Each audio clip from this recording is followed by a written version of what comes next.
digressing a little bit, our educational system is nothing to write home about in this country. The primary school, the secondary school, and these are the people that is being chunked out to our university system. How do we basically get it right? You're a professor in this aspect. What model, how do you think that we can make a perfect success in this aspect? Yeah, thank you very much. I need to correct the impression. I'm not an education expert in the way you think about it.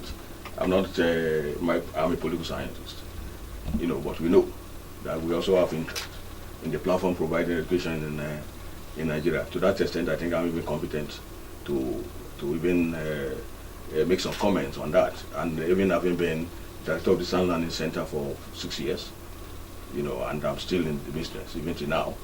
So what I want to say is that we have to take our educational system seriously. It's good that we're talking of the system. It's not about the product. It's not about it's not the students or whatever that are problematic. Whatever new for them to self-actualize themselves. The learning environment is despicable. Nigerians are endowed with all capability that can make them compete everywhere in the world. And of course I'm saying this because even when you see people who migrated from Nigeria to anywhere, if they are deficient, probably in the first few weeks or few months, they catch up. I don't know of any Nigerian university undergraduate who did not even excel outside Nigeria. So when we have to create a very conducive learning environment and the primary and secondary school, because these are the institutions that feed even the university. So it's going to be something like garbage in, garbage out.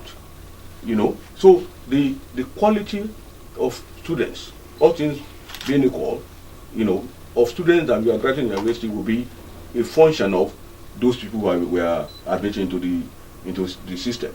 If there are some deficiency at the primary and secondary school, let's say English language, if you don't know the difference between present and past tenses, you get to university, the possibility that you have the opportunity to correct yourself is not there.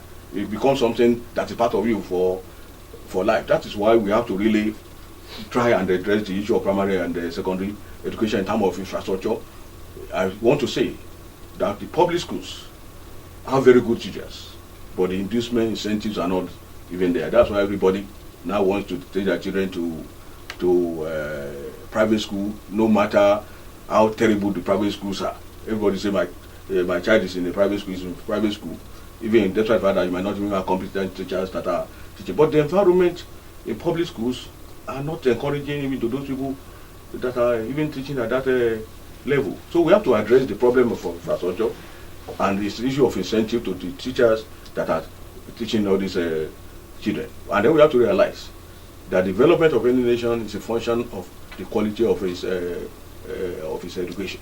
And all of us are product of one teacher or the other. So, and they will still continue to learn.